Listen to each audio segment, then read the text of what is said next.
দেখে মনে হতে পারে কোনো গৃহযুদ্ধ অথবা রক্তক্ষয়ী কোনো সংঘর্ষ অথবা হরতাল বা অবরোধ কর্মসূচি, কিন্তু এমন কিছু নয়।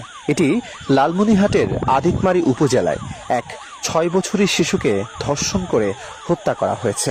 আর সেই ঘটনায় দোষী সন্দেহে এক আসামিকে গ্রেফতার করছিল ওই গ্রাম থেকেই।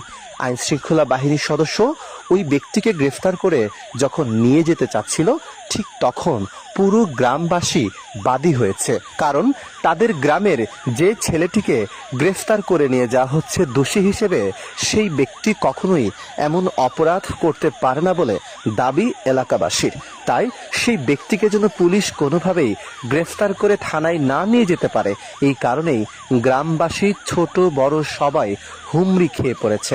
পুলিশকে চারিদিক থেকে ঘেরাও করেছে, কোনোভাবেই আসামিকে নিয়ে যেতে দেবে না তারা। অপরদিকে আদালতের তদন্ত নির্দেশনা অনুযায়ী ডিবি ও পুলিশের সাহায্যে বিশেষ অভিযানে ওই ব্যক্তিকে আদালতে হাজির করতেই হবে, এমন নির্দেশনায় পুলিশ এবং ডিবি এলাকাবাসীকে শান্ত করার চেষ্টা করছে।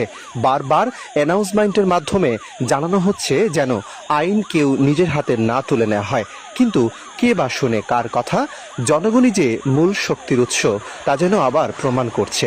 কয়েক ঘন্টা ধরে ওই এলাকার সাধারণ মানুষদের সাথে পুলিশের ধাওয়া পাল্টা ধাওয়া। অবশেষে গ্রামবাসীকে শান্ত করার চেষ্টা করছেন আইন শৃঙ্খলা বাহিনী। অ্যানাউন্সমেন্ট করছেন, আপনারা কেউ আইন নিজের হাতে তুলে নেবে না। কিন্তু কে শুনে কার কথা? এলাকার মানুষ যখন উত্তপ্ত গরম, ঠিক তখন তাদেরকে শান্ত করে সেখান থেকে আসামি থানায় নিয়ে যাওয়া অতটা সহজ নয়।